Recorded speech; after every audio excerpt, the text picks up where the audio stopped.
2 extravagant parties, an engagement, and a life saved marked the conclusion of the Gilded Age's acclaimed third season. However, Bertha Russell had an unpleasant awakening the following morning, which paved the way for a lot of drama in Season 4.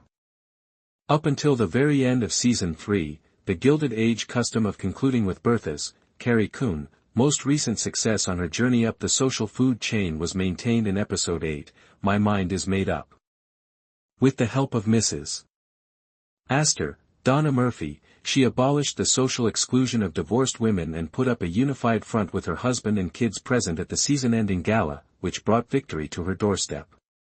However, George, Morgan Spector, acknowledged in the closing scene the next morning that his near-death experience in the previous episode caused him to reevaluate his priorities, including whether or not to remain by his wife's side. When you have a close companion, you may discover that you participated in choices that you wouldn't have taken on your own. Regarding the season-long dispute between Bertha and George over their daughter's marriage to the Duke of Buckingham, series creator Julian Fellowes told TheWrap, "That's what happened to George. We believed that George would not be happy with everything he saw when he looked back on his life after this attempt."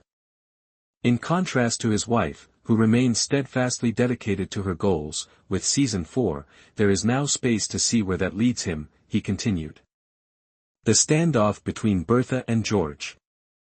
Fellowes explained George's decision to reevaluate his life and relationship with Bertha by pointing to historical context. In order to improve the perception of their legacies, the executive producer pointed out that the robber barons of the time finally resorted to philanthropy and charitable endeavors after years of securing their fortunes through schemes and intimidation. It's unclear if George will change careers now that he and Larry have made a fortune for the Russells through their railroad business endeavor. After learning to adore the Duke in the second half of the season, Bertha hardly had time to heal from the chat with George when Gladys, Teresa Farmiga, entered her chamber and announced that she was pregnant.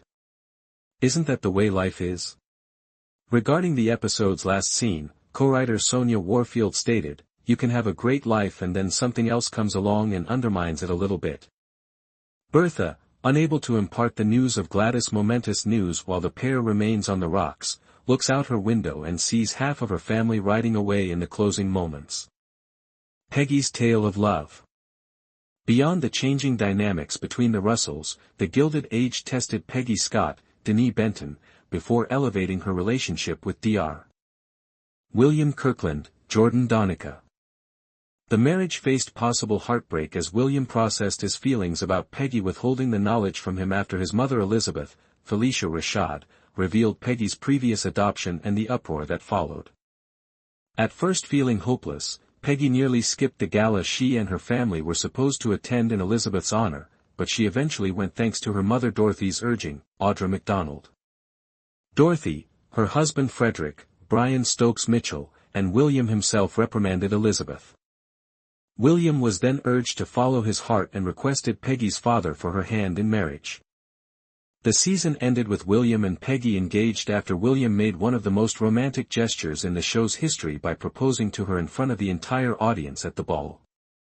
"Even though I wrote it, I started crying on set at that last scene," Warfield said. She went on to ask, "Have you ever had a mother-in-law?" in reference to Elizabeth's potential to be a source of trouble for the contented couple. Larry and Marian.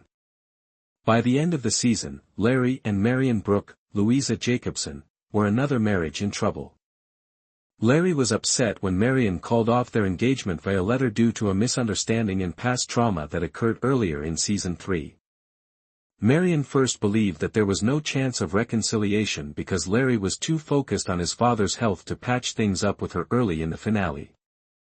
However, they worked out their disagreements and appeared ready to proceed cautiously with their courtship when they were reunited at Bertha's ball.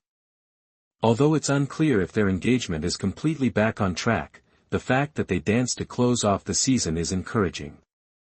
In this third season, Marian is more at blame than Larry since she doesn't trust him and is letting her prior experiences skew her perception of him, which is unfair. "I'm more on Larry's side in that regard," Fellowes remarked. "But she has a complicated life." Warfield continued, "I believe she is in some ways reproducing her abandonment issues by pushing Larry away. What comes next? That's only a small sampling of what transpired in the season 3 finale. In another scene, Agnes, Christine Baranski, was asked to take over as the next vice president of the next York Heritage Society, which was fantastic news for her.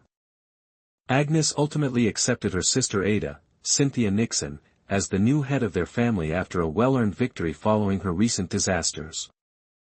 As he settled into his new life as a wealthy inventor, Jack, Ben Ehlers, appeared to be getting to know Bridget, Taylor Richardson, when she came over for dinner. Following his grief at the death of his ex-lover John Adams, Oscar, Blake Ritson, appeared prepared to move on and confront society. At the end of the season, he consented to a possible marriage with the recently widowed Mrs. Winterton, also known as Turner, Kelly Curran. Warfield and Fellowes declined to hint at their intentions for Season 4's next developments or the anticipated release date of new episodes. Coon recently said online that she has one film project scheduled before she is eligible to return for filming. The writers did, however, thank HBO for enabling the show to continue and develop into the popular series it is today, as well as the people who praised it this season. And will there ever be a musical episode with so many brilliant Broadway stars in the cast? Although Fellowes has performed in musicals and had a few Broadway openings, he stated, "I don't know what it would take before we did a musical of The Gilded Age.